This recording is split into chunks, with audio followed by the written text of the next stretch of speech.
Credit card എടുക്കാൻ bank പലപ്പോഴും നമ്മെ നിർബന്ധിക്കാറുണ്ട്. എന്നാൽ ഇത് എന്തുകൊണ്ടാണെന്ന് കൃത്യമായി പലർക്കും അറിയില്ല. സൂക്ഷിച്ച് ഉപയോഗിച്ചില്ലെങ്കിൽ ക്രെഡിറ്റ് കാർഡും നമുക്ക് പണി തരും. ക്രെഡിറ്റ് കാർഡ് എടുക്കാൻ നിങ്ങളെ ബാങ്ക് പ്രോത്സാഹിപ്പിക്കുന്നതിന്റെ പ്രധാന കാരണങ്ങളിലൊന്ന് ഉപഭോക്താവിൽ നിന്ന് അവർക്ക് കിട്ടുന്ന പലിശ തന്നെയാണ്. കൃത്യസമയത്ത് എടുത്ത പണം തിരിച്ചടയ്ക്കാതിരുന്നാൽ ബാങ്ക് പലിശ ഈടാക്കും. അത് വളരെ ഉയർന്നതുമായിരിക്കും. ഇതാണ് ക്രെഡിറ്റ് കാർഡുകളെ ലാഭകരമായ ബിസിനസ്സായി ബാങ്കുകൾ കാണുന്നതിനുള്ള കാരണം. ബാങ്കുകൾക്ക് ലഭിക്കുന്ന മറ്റൊരു ലാഭം ഇടപാടിൽ നിന്നുള്ള വരുമാനമാണ്. നിങ്ങൾ കാർഡ് ഉപയോഗിച്ച് പർച്ചേസ് ചെയ്യുമ്പോഴോ ഓൺലൈനായി സാധനങ്ങൾ വാങ്ങുമ്പോഴോ ബാങ്ക് വ്യാപാരിയിൽ നിന്ന് ചെറിയൊരു ഫീസ് ഈടാക്കും. ഓരോ ദിവസവും നടക്കുന്ന ഇടപാടുകളിലൂടെ ബാങ്കുകൾക്ക് വൻ ലാഭമാണ് ലഭിക്കുന്നത്. മാത്രമല്ല, ഉപഭോക്താക്കളുമായി ദീർഘകാലം ബന്ധം സ്ഥാപിക്കാനും ഈ ക്രെഡിറ്റ് കാർഡ് ഇടപാടിലൂടെ ബാങ്കുകൾക്ക് കഴിയുന്നുണ്ട്. കാരണം നിങ്ങൾ ഇതേ ബാങ്കിൽ തന്നെ നിക്ഷേപങ്ങളും മറ്റ് ഇടപാടുകളും നടത്താൻ സാധ്യതയുണ്ട്. ചുരുക്കി പറഞ്ഞാൽ, ബാങ്കുകൾ ഉപഭോക്താക്കൾക്ക് ഉപകാരം ചെയ്യുന്നത് പോലെ തോന്നുമെങ്കിലും ഗുണം ബാങ്കുകൾക്ക് തന്നെയാണ്. ബാങ്കുകൾക്ക് അവരുടെ ലാഭം വർദ്ധിപ്പിക്കാനുള്ള ബിസിനസ് തന്ത്രം മാത്രമാണ് ക്രെഡിറ്റ് കാർഡുകൾ. ക്രെഡിറ്റ് കാർഡ് ഉപയോഗിക്കാൻ അറിയാമെങ്കിൽ അതൊരു ഉപകാരപ്രദമായ കാര്യമാണ്. ഇന്ന് ക്രെഡിറ്റ് കാർഡുകൾ ഉപയോഗിക്കാത്തവരും ചുരുക്കമാണ്. ക്രെഡിറ്റ് കാർഡ് സൂക്ഷിച്ചും ബുദ്ധിപരവുമായി ഉപയോഗിച്ചാൽ സിബിൽ സ്കോർ വർദ്ധിപ്പിക്കാൻ സാധിക്കും. കൂടാതെ ക്രെഡിറ്റ് കാർഡ് ഉപയോഗിക്കുമ്പോൾ വായ്പാ പരിധിയുടെ 30% കൂടുതൽ പണം ഉപയോഗിക്കാതിരിക്കാനും പ്രത്യേകം ശ്രദ്ധിക്കണം. ക്രെഡിറ്റ് കാർഡ് ഉപയോഗിച്ച് ATMൽ നിന്നും പണം പിൻവലിക്കുന്നത് നിങ്ങളുടെ ചെലവ് വർദ്ധിപ്പിക്കും. ക്രെഡിറ്റ് കാർഡ് ബില്ല് ലഭിക്കുമ്പോൾ അത് അടയ്ക്കാൻ 2 ഓപ്ഷനുകളാണുള്ളത്. ഒന്ന്, മുഴുവൻ തുകയും അടയ്ക്കാം. രണ്ടാമത്തേത്, ഏറ്റവും കുറഞ്ഞ തുക അടയ്ക്കാം. കയ്യിൽ പണമില്ലെങ്കിൽ പലരും ലേറ്റ് പേയ്മെന്റ് ഫീസ് ഒഴിവാക്കാൻ ഏറ്റവും കുറഞ്ഞ തുക അടയ്ക്കും. ഇങ്ങനെ കുറഞ്ഞ തുക അടയ്ക്കുന്നതിലൂടെ ബാക്കി തുകയ്ക്ക് പലിശ നൽകേണ്ടി വരുന്നത് പലരും ശ്രദ്ധിക്കാറില്ല. News desk, സെഡ്കോ news.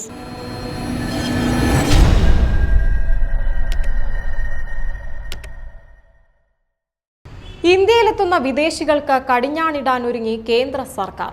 രാജ്യസുരക്ഷയ്ക്ക് ഭീഷണിയാണെങ്കിൽ വിദേശികൾക്ക് പ്രവേശനം നിഷേധിക്കും. നിയമം ലംഘിച്ചാൽ തടവും പിഴയും ഉണ്ടാകും. വിദേശികളുടെ യാത്ര, സന്ദർശനം, ഇടപെടലുകൾ എന്നിവ നിയന്ത്രിക്കാനാണ് ലോക്സഭയിൽ ബില്ല് അവതരിപ്പിച്ചത്. ദേശീയ സുരക്ഷ, പരമാധികാരം, സമഗ്രത എന്നിവയ്ക്ക് ഭീഷണിയാകുന്ന വിദേശികളുടെ പ്രവേശനം രാജ്യത്ത് തടയും. കേന്ദ്ര ആഭ്യന്തര സഹമന്ത്രി നിത്യാനന്ദ റായിയാണ് ബില്ല് അവതരിപ്പിച്ചത്. വ്യവസ്ഥകൾ വിദേശ സഞ്ചാരികളുടെ വരവ് നിലയ്ക്കാൻ കാരണമാകുമെന്നും ഭരണഘടനാ ലംഘനമാണെന്നും ദുരുപയോഗം ചെയ്യപ്പെടാമെന്നും ചൂണ്ടിക്കാട്ടി പ്രതിപക്ഷം പക്ഷേ എതിർത്തു. എന്നാൽ ബില്ല് പിൻവലിക്കുകയോ JPCക്ക് വിടുകയോ ചെയ്യണമെന്ന് കോൺഗ്രസ് അംഗം മനീഷ് തിവാരിയും തൃണമൂൽ കോൺഗ്രസ് അംഗം പ്രൊഫസർ സൗഗത റോയിയും ആവശ്യപ്പെട്ടു. ആരെയും തടയാനല്ല ബില്ലെന്നും വിദേശ സഞ്ചാരികളെ സ്വാഗതം ചെയ്യുന്നുവെന്നും കേന്ദ്രമന്ത്രി പറഞ്ഞു. വിദേശികൾ ഇന്ത്യയിലേക്ക് വരുന്നതും യാത്ര ചെയ്യുന്നതും മടങ്ങിപ്പോകുന്നതും കേന്ദ്ര സർക്കാർ വ്യവസ്ഥ ചെയ്യുന്ന പോയിന്റുകളിലൂടെയാകണം. രാജ്യത്ത് എത്ര കാലം തുടരാമെന്നതും പ്രദേശങ്ങളുടെ സന്ദർശനത്തിനെക്കുറിച്ചും കേന്ദ്രം തീരുമാനിക്കും. വിദേശികൾ ഇതിനായി രജിസ്ട്രേഷൻ ഓഫീസിൽ പേര് രജിസ്റ്റർ ചെയ്യുകയും വിവരങ്ങൾ കൈമാറുകയും വേണം. കൂടാതെ വിദേശികളെ കസ്റ്റഡിയിൽ നിന്ന് രക്ഷപ്പെടാനോ ഒരിടത്തു നിന്ന് മറ്റൊരിടത്തേക്ക് കടക്കാനോ സഹായിക്കാൻ പാടില്ല. വിദേശികളുടെ യാത്രകൾ, പേരുമാറ്റം, നിരോധിത മേഖലകളിലേക്കുള്ള പ്രവേശനം എന്നിവയെല്ലാം നിയന്ത്രിക്കപ്പെടും. യാത്രക്കാരുടെയും വിമാന ജീവനക്കാരുടെയും വിവരങ്ങൾ വിമാന കമ്പനികൾ ലഭ്യമാക്കണം. വിമാന കമ്പനികളുടെ വാദം കേൾക്കാതെ ശിക്ഷാ നടപടികൾ ഏർപ്പെടുത്തില്ല. ശിക്ഷാ നടപടികൾ നേരിടുന്നവർക്ക് അപ്പീൽ നൽകാം.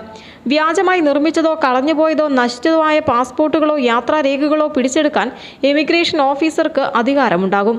കൂടാതെ സാധുതയില്ലാത്ത പാസ്പോർട്ട്, വിസ എന്നിവയില്ലാതെ ഇന്ത്യയിലെത്തുന്ന വിദേശികൾക്ക് 5 വർഷം വരെ തടവും 5 ലക്ഷം രൂപ വരെ പിഴയും ഈടാക്കും. വ്യാജരേഖകൾ ഉപയോഗിച്ചാണ് എത്തുന്നതെങ്കിൽ ഇത് 2 മുതൽ 7 വർഷം വരെയായിരിക്കും തടവ്. കൂടാതെ 1 ലക്ഷം മുതൽ 10 ലക്ഷം രൂപ വരെ പിഴ ഈടാക്കും. വിസ കാലാവധി കഴിഞ്ഞ് ഇന്ത്യയിൽ താമസിക്കുകയോ വിസ വ്യവസ്ഥകൾ ലംഘിക്കുകയോ നിരോധനമുള്ള മേഖലകളിൽ പ്രവേശിക്കുകയോ ചെയ്യുന്നവർക്ക് 3 വർഷം വരെ ജയിൽ ശിക്ഷയും 3 ലക്ഷം വരെ പിഴയുമാണ് ചുമത്തുക.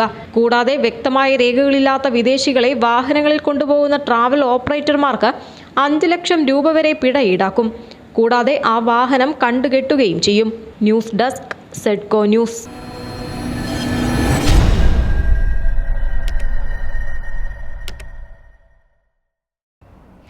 ആരോഗ്യമുള്ള ചർമ്മം നിലനിർത്താൻ ആഗ്രഹിക്കുന്നവരാണോ നിങ്ങൾ?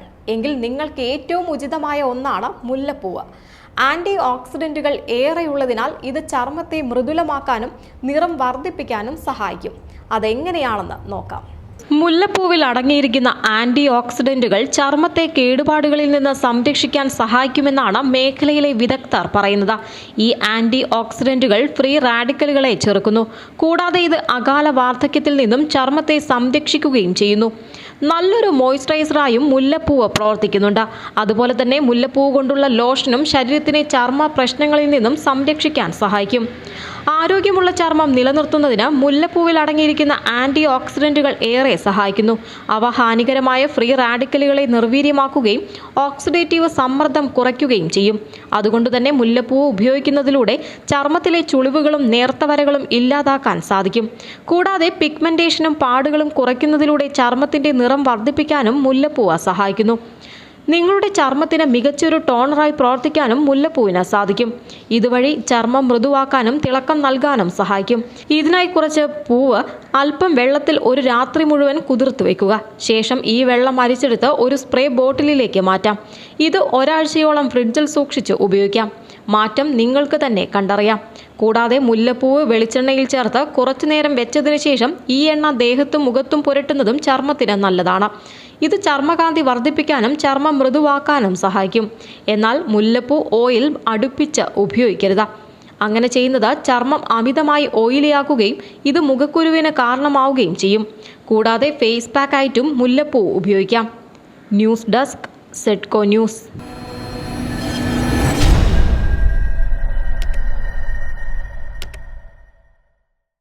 ഇന്റർനെറ്റ് സൂപ്പർ ഫാസ്റ്റ് ആക്കാൻ ഇലോൺ മസ്കിന്റെ സ്റ്റാർലിങ്കിന് കൈകൊടുത്ത എയർടെൽ. ഇത് സംബന്ധിച്ച കരാറിൽ ഒപ്പുവെച്ചതായി എയർടെൽ തന്നെയാണ് പത്രക്കുറിപ്പിലൂടെ അറിയിച്ചത്. സ്റ്റാർലിങ്കിന്റെ അതിവേഗ ഇന്റർനെറ്റ് ഇന്ത്യയിലെ എയർടെൽ ഉപഭോക്താക്കൾക്ക് എത്തിക്കുന്നതിനായി കമ്പനി കരാറിൽ ഒപ്പുവെച്ചതായാണ് പത്രക്കുറിപ്പിൽ അറിയിച്ചത്. എന്നാൽ രാജ്യത്ത് സ്പേസ് എക്സ് സേവനങ്ങൾ വിൽക്കുന്നതിന് സ്പേസ് എക്സിന് അനുമതി ലഭിക്കുന്നത് അനുസരിച്ചിരിക്കും തുടർ നടപടികളെന്നാണ് വിവരം. ഇന്റർനെറ്റ് സ്പെക്ട്രം അനുവദിക്കുന്നതുമായി ബന്ധപ്പെട്ടുള്ള സ്റ്റാർലിങ്കിന്റെ അപേക്ഷയിൽ സർക്കാർ ഇതുവരെ തീരുമാനമെടുത്തിട്ടില്ല. ഇലോൺ മസ്കിന്റെ ഉടമസ്ഥതയിലുള്ളതാണ് സ്പേസ് എക്സ്. ബിസിനസ്സുകൾക്ക് സ്റ്റാർലിങ്ക് സേവനങ്ങൾ വാഗ്ദാനം ചെയ്യുന്നതിന് പുറമെ ഗ്രാമീണ മേഖലകളിലെ സ്കൂളുകൾ, ആരോഗ്യ കേന്ദ്രങ്ങൾ, ഉൾപ്രദേശങ്ങളിലേക്കുൾപ്പെടെ ഇന്റർനെറ്റ് എത്തിക്കുന്നതിന് സ്റ്റാർലിങ്ക് ഉപയോഗിക്കാനും എയർടെൽ പദ്ധതിയിടുന്നുണ്ടെന്നാണ് വിവരം. ഇരു കമ്പനികളും തമ്മിലുള്ള സഹകരണം സംബന്ധിച്ചും തീരുമാനമാകേണ്ടതുണ്ട്. സാറ്റലൈറ്റ് ഇന്റർനെറ്റിനായി എയർടെൽ നിലവിൽ യൂട്ടിൽസാറ്റ്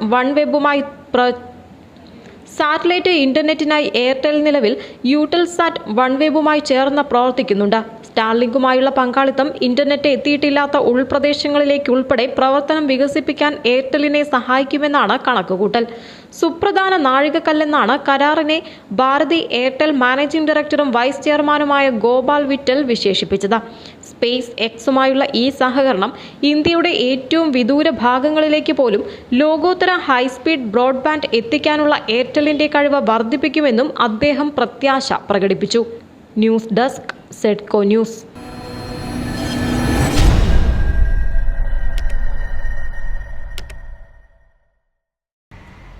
വിശുദ്ധ റമദാനിൽ സിയാറത്ത് യാത്രയുമായി KSRTC. പക്ഷേ പുരുഷന്മാർക്ക് മാത്രമായാണ് ഈ ഒരു തീർത്ഥയാത്ര. മക്കാം സന്ദർശന ശേഷം ഇഫ്താറും തറാവീഫും നോളജ് സിറ്റിയിലായിരിക്കും. KSRTCയുടെ ബഡ്ജറ്റ് ടൂറിസത്തിന്റെ ഭാഗമായാണ് പുരുഷന്മാർക്ക് മാത്രമായി സിയാറത്ത് യാത്ര ഒരുക്കിയിട്ടുള്ളത്. 600 രൂപയാണ് ടിക്കറ്റ് നിരക്ക്.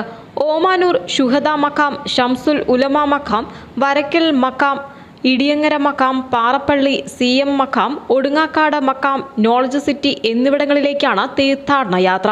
ഇഫ്താറും തറാവീഫും നോളജ് സിറ്റിയിലാണ് ഒരുക്കിയിട്ടുള്ളത്. മാർച്ച് 20 രാവിലെ 7 മണിക്ക് മലപ്പുറം ഡിപ്പോയിൽ നിന്ന് പുറപ്പെടുന്ന യാത്രയിൽ പുരുഷന്മാർക്ക് മാത്രമാണ് പങ്കെടുക്കാനാവുക. രാത്രി 12 മണിയോടെ ഡിപ്പോയിൽ തിരിച്ചെത്തുന്ന രീതിയിലാണ് യാത്രാ ക്രമീകരണം. News desk സെഡ്കോ news.